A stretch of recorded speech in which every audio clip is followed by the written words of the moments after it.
우리 성도님들 다 한 가지씩은 힘든 일들을 혼자 감당하고 계실 줄 압니다. 누가 와서 좀 도와주는 사람이 있고 또 무엇을 의지할 만한 것 있어서 의지할 수만 있다면 아마 여러분들이 하시는 그 일들이 좀 수월하고 또 좋은 결과가 맺혀질 것입니다. 혼자 일한다는 것, 무엇을 감당한다는 것, 참 쉬운 일은 아닙니다. 마치 지금 우리가 있는 이 새벽 시간처럼 동이 트기 시작할 무렵 이 시간에 예수님께서 홀로 법정에 서셨습니다. 그렇게 호산나 호산나 우리를 구원하소서 우리를 구원하소서 주의 이름으로 오시는 왕이여 하늘에는 평화요 땅 가장 높은 곳에는 영광이로다. 이렇게 소리 지르며 노래했던 무리들, 이제 그 마음이 돌변했습니다. 예수님을 범죄자로 몰아세웠기 때문에 예수님께서 법정에 서신 것입니다. 대제사장들과 서기관들, 그들 앞에서 신문을 당하신 예수님, 이제 그 신문 장소가 바뀝니다. 빌라도 앞으로 2차로 끌려가셨습니다. 따라온 수많은 무리들이 예수님을 빌라도 앞에서 고발을 하는데 그 고발 내용이 우리가 읽었던 2절입니다.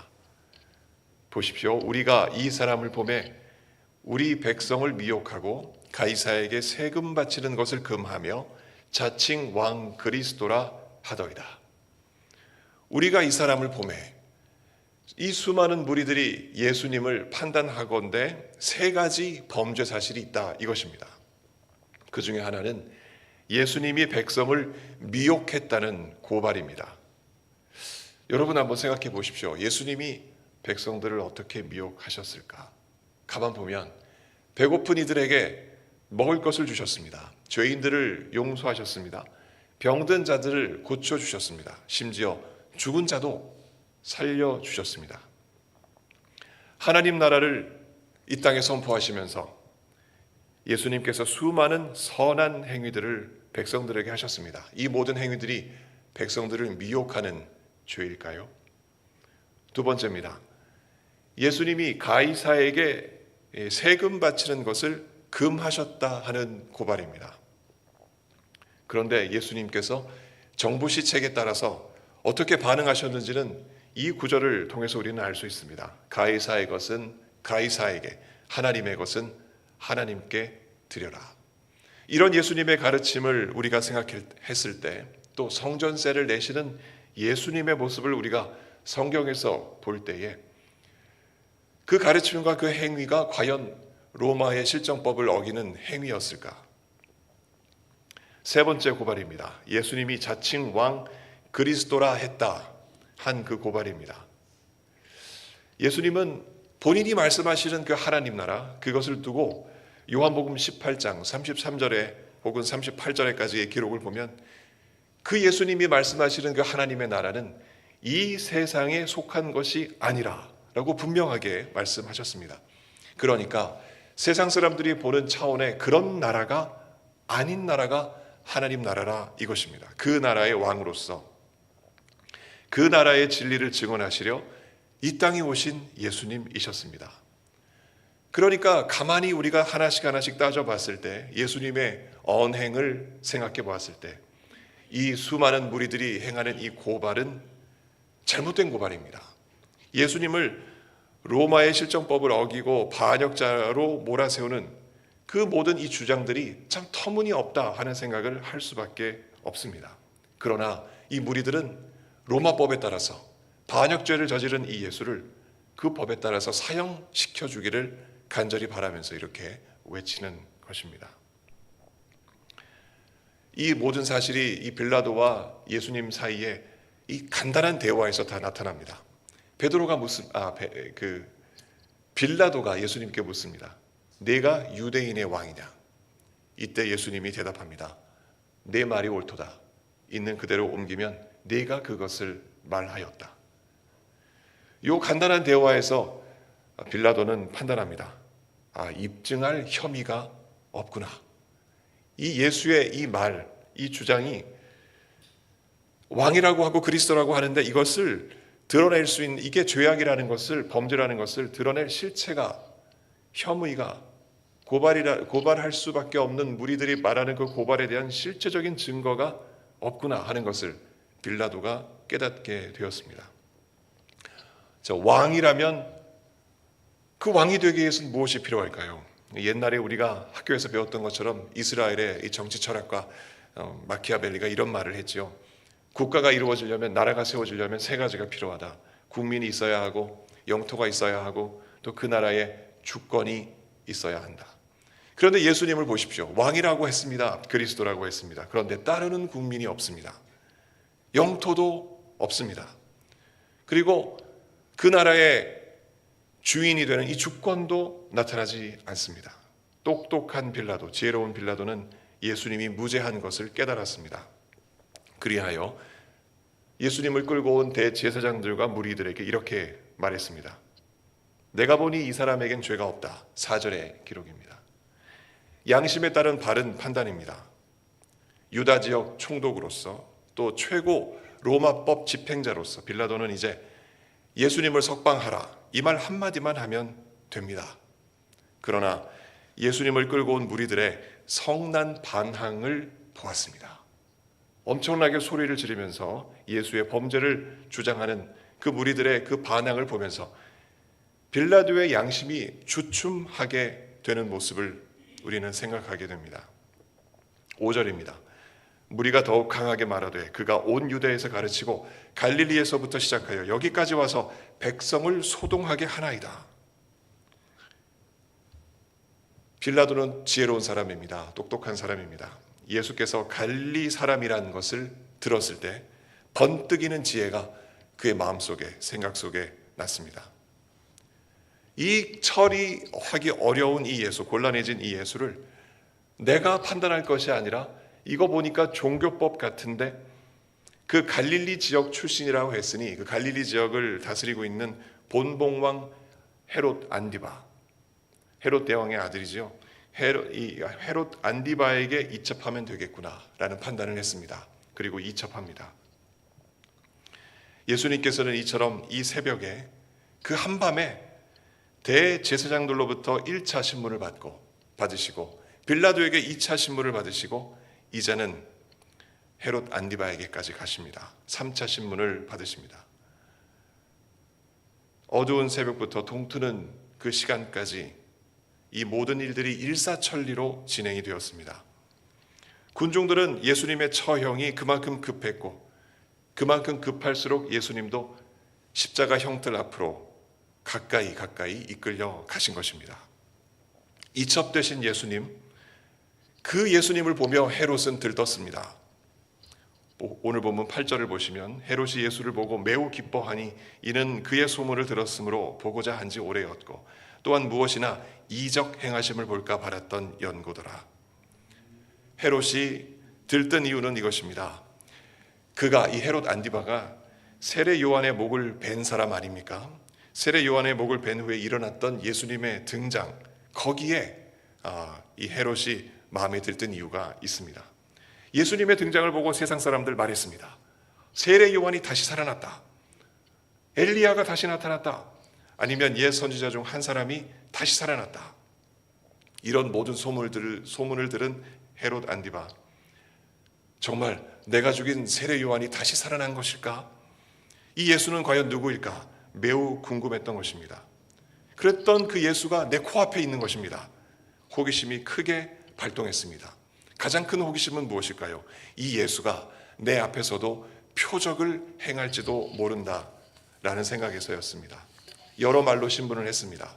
그러나 예수님께서는 그에게 아무 말도 대답하지 않으셨습니다. 대답할 가치가 없는 물음을 여러분들 들으신다면 그 답은 무엇일까요? 가장 지혜로운 답, 침묵이 아니겠습니까? 사실 그 침묵, 예수님의 이 침묵은 이사야의 예언을 이루려 하셨던 것입니다. 이사야 53장 7절의 기록입니다. 그가 곤욕을 당하여 괴로울 때에도 그의 입을 열지 아니하였음이라. 마치 도수장으로 끌려가는 어린 양과 털 깎는 자 앞에서 잠잠한 양같이 그의 입을 열지 아니하였도다. 이 말씀을 예수님께서 이처럼 이루어 내신 것입니다. 그러자 이 대제사장들과 서기관들 앞에서 수많은 군중들이, 또 이 종교 지도자들이 일어서서, 그 자리에 일어서서 힘써 예수님을 고발하는 내용이 10절에 기록되어 있습니다. 그런데 이번에는 말로만 하는 고발만은 아니었습니다. 11절 보시면 헤롯이 그 군인들과 함께 예수를 업신여기고 희롱하고 빛난 옷을 입혀 빌라도에게 도로 보냈다라고 기록합니다. 무죄한 예수님을 조롱했던 것입니다. 빛난 옷을 입혔다, 있는 그대로 번역하면 흰 옷을 입혔다 하는 것입니다. 왕으로서 조롱하기 위해서 예수님을 조롱하려고 흰 옷을 입혔다. 그리고 다시 빌라도에게 이첩했습니다. 불법한 일입니다. 범죄자가 아닌데도 이런 불법스러운 일을 했습니다. 망령된 일들을 그들은 이렇게 한 것입니다. 예수님은 안타깝게도 그런 어리석은 헤롯과 유대인들 앞에서 심한 조롱을 당하셨습니다. 이 일로 누가복음의 저자 누가가 이렇게 기록합니다. 헤롯과 빌라도가 전에는 원수였으나 당일에는, 이 현장, 이 사건이 있었던 이 당일에는 서로 친구가 되었다 하고 11절에 기록합니다. 이 이야기의 이 기록의 배경은 이러합니다. 헤롯 대왕, 그러니까 이제 예수님 태어나셨을 때 갓난 아기들을 죽였던 헤롯 대왕의 아들이 셋이 있었습니다. 그런데 이 셋 아들들이 이제 아버지에 이어서 유다 전 지역을 다스려야 하는데 로마로부터 임명장을 받지 못했습니다. 그래서 명칭이 분봉왕이라는 명칭을 받게 되었고 이스라엘 땅을 세 등분해서 세 아들이 다스리게 되었습니다. 그들 아들 중에서 가장 똑똑한 아들 아킬레오라는 아들이 있었는데 유대와 사마리아와 이두메, 아주 전 지역, 넓은 지역을 다스렸습니다. 그런데 이 똑똑한 사람들이 좀 악한 모습들도 있었습니다. 그런 모습들이 있는데 아킬레오에게도 있었던 것이죠. 학정을 했습니다. 이런 학정이 로마 정부의 보고가 되었고 결국에는 이 아킬레오는 통치권을 빼앗겼습니다. 그리고 유배가 되었죠. 유다 지역 가운데 가장 넓은 지역을 다스렸던 아킬레오, 그가 자리를 비우게 되자 로마 정부에는 이제 총독을 한 사람 보내게 되었는데 그 총독이 바로 빌라도입니다.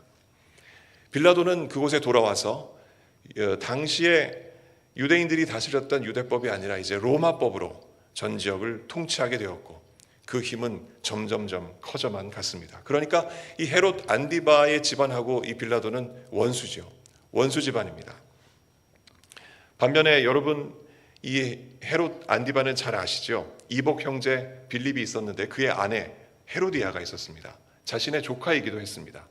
얼마나 아름다웠는지 모르지만 욕심을 내어 자기 부인으로 삼았죠. 이 모든 것을 지적하고 회개를 요구했던 세례 요한을 죽였던 자가 바로 헤롯 안디바입니다. 둘은 매우 경쟁을 했습니다. 쉽게 얘기해서 빌라도가 캘리포니아 주지사라면 헤롯 안디바는 LA 시장입니다. 서로의 권력을 두고 서로 싸우던 그때에, 그러나 이제 친구가 되었다라고 누가가 기록하죠. 예수, 이 뜨거운 감자, 예수로 인해서 내 권력을 빼앗기면 안 된다는 생각에 서로 동일한 마음을 가졌던 것입니다.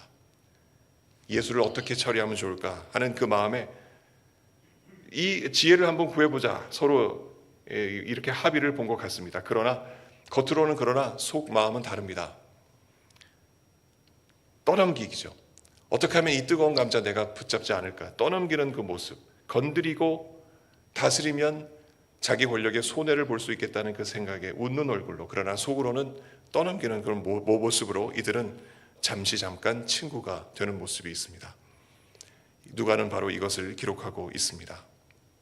그들에게는 진실도 없습니다. 진리도 없습니다. 사실도 없고 공정도 없고 정의도 없습니다. 권력을 위해서라면 그 누구와도 어제와의 원수였던 자가 오늘이 친구가 될 수 있는 유유상종, 가지는 개편, 악인은 악인들끼리 욕심을 위해서, 서로의 욕심을 위해서 손잡는 모습을 이처럼 보여주고 있습니다. 원수가 친구가 되는 이 장면에서 예수님은 친구 하나 없이 혼자 계셨습니다. 일방적으로 법정에서 수모를 겪으시는 동안 예수님 옆에는 아무도 도와주는 사람이 없었습니다. 그렇게 흔한 국선 변호사 하나도 없이 예수님은 혼자 계셨던 것입니다. 주여, 내가 주와 함께 오게도 죽는 데에도 가기를 각오하였나이다 이렇게 외쳤던 베드로, 또 다른 제자들도 예외 없이 증발하듯 도망하여 다 숨어버렸습니다. 예수님은 철저하게 혼자가 되셨습니다. 무죄하셨지만 홀로 십자가 형틀로 향하는 그 불법적인 절차를 묵묵히 밟으셨습니다.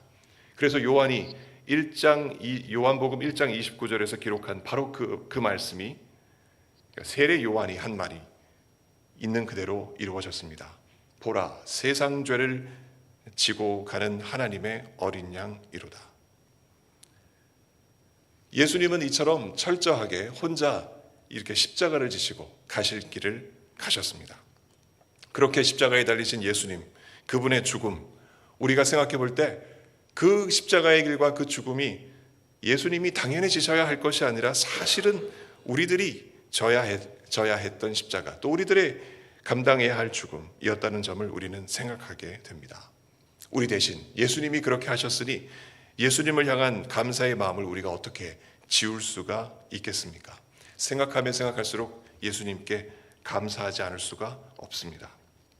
그러나 생각만 그렇게 했지 실제로 예수님 그 희생과 사랑에 우리 삶을 통해서 외부로 표출하며 살아가지는 못하는 모습이 우리의 모습은 아닌가 우리는 생각합니다.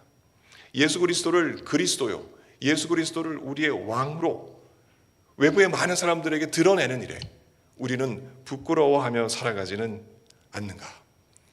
예수 그리스도, 잡혀 계신 예수 그리스도, 그 앞에서 증발했던 제자들처럼 우리도 우리가 살아가고 있는 이 시대에서 예수님을 홀로 두고 숨어 있는 그런 모습이 우리에게는 있지 않은가? 우리는 되돌아봐야 하겠습니다. 예수님께서 이런 말씀을 하셨습니다. 누구든지 나와 내 말을 부끄러워하면 인자도 자기와 하나님과 거룩한 천사들의 영광으로 올 때에 그 사람을 부끄러워하리라. 우리는 예수 그리스도를 얼마나 자랑하며 살아가고 있는가? 그 자랑이 예수 그리스도의 십자가와 죽음으로부터 오는 감사에서 시작해야 하는데, 그런 감사가 정말 내 삶 속에서 실천으로 나타나고 있는가 깊이 한번 생각해 봐야 합니다. 바울은 이와 같은 고백을 했습니다. 내가 복음을 부끄러워하지 않는다. 로마서 1장 16절의 기록입니다. 우리도 우리가 이 땅을 살면서 바울처럼 예수님을 부끄러워하지 않고 주변에 있는 많은 사람들에게 예수님을 드러내며, 왕이라고 드러내며 그리스도라 증거하며 살아가는, 쉽게 말해서 천국에서 파송한 변호사처럼, 예수를 위한 변호사처럼 우리는 살아가야 하겠습니다. 그런 삶이 우리들에게 정말 요구되는 게 바로 이 죄악 많은 이 시대가 아닐까 생각해 봅니다. 한편 예수님이 빌라도와 헤롯을 비롯한 무리들에게 고초와 희롱당하신 것을 우리가 생각해 볼 때 예수님이 무능해서 그렇게 당하신 것이 아니라는 점을 또 생각해 봅니다. 죄 앞에서 허물어지고 또 그 죄를 피하지 못하는 죄인들을 위해 대신해서 예수님이 그와 같이 죽으시기 위하여 의도적으로 당하셨다는 것을 우리는 생각하게 됩니다. 무슨 의도일까요? 예수님께서 그처럼 희롱당하신 그 의도는 그렇게 당하신 이후에 3일 만에 돌아가시고 3일 만에 다시 살아나셔서 예수님이야말로 진정한 그리스도요 왕이신 것을 보여주시기 위한 의도가 그 속에 있었습니다. 그와 같은 모든 예수님의 고통 속에, 희생 속에서, 고난 속에서 우리는 새로운 생명을 얻었다는 점을 잊지 말아야 하겠습니다. 죄인에서 의인 되었습니다. 그리고 하나님의 자녀가 되었습니다. 하나님을 믿고 예수 그리스도의 친구가 되어서 이 땅을 살아가는 우리들, 얼마나 우리는 복된 사람들입니까? 그래서 우리는 예수님을 생각할 때 우리의 자랑할 것 하나 있다면 우리 인생의 자랑은 예수님이다 하는 고백을 하는 것 아니겠습니까? 우리를 살리신 예수 그리스도, 그 예수 그리스도의 십자가 외에는 결코 자랑할 것이 없는 것이 우리들의 삶입니다. 그러나 세상 사람들은 좀 자랑할 것이 다르죠. 구하는 것이, 좋아하는 것이 좀 다릅니다. 바울이 이렇게 기록합니다. 고린도전서 1장 22에서 24절 기록 중에 하나입니다. 유대인들은 표적을 구하고 헬라인들은 지혜를 찾는다. 정말 그렇습니다. 헤롯은 유대인하고 비슷하게 살아갔던 이두메인 헤롯은 표적을 구했습니다. 또 로마 사람 이 빌라도, 그리스 문화를 배웠던 이 빌라도는 지혜를 구했습니다. 그렇지만 그들이 구한 이 표적과 지혜 속에 구원이 있었을까요? 없지 않았겠습니까? 그렇지만 우리는 다릅니다. 우리가 구하는 것, 우리가 추구하는 것은 우리 대신하여 십자가에 못 박히신 예수 그리스도, 그분 아니겠습니까? 바울은 이렇게 기록합니다. 우리는 십자가에 못 박힌 그리스도를 전하니 그리스도는 하나님의 능력이요 하나님의 지혜이다. 그렇기 때문에 우리는 예수 그리스도만 붙잡습니다. 하지만 자꾸 잃어버리는 우리들의 삶, 실질적인 우리들의 삶 때문에 예수 그리스도께서는 우리들에게 성령님을 약속하셨고, 예수님 돌아가신 이후에 정말 약속대로 성령님을 우리들에게 주셨습니다. 그래서 우리가 혼자라고 느껴질 때, 혼자 살아간다 생각하게 될 때 정말 혼자가 아니다는 것을 우리는 성령의 역사를 통해서 경험하게 됩니다. 정말 친구처럼 성령은 우리에게 늘 십자가에 못 박히신 예수 그리스도를 의지할 수 있도록 믿음의 믿음을 더해주고, 또 하나님의 능력이요 하나님의 지혜이신 예수님을 인생을 통해서 경험하도록 도와주십니다. 여러분, 우리는 그래서 혼자가 아닙니다. 혼자라는 생각이 들 때에 그렇구나, 가장 중요한 친구, 소중한 친구 성령이 우리와 함께 하시는구나, 나와 동행하시는구나 하는 그 생각을 다시금 가져야 하겠습니다. 이 생각과 이 믿음이 예수님이 재림하시는 그 순간까지 우리들에게 멈추지 아니하고 생각나게 될 것입니다. 그러니 우리는 얼마나 복된 사람들입니까?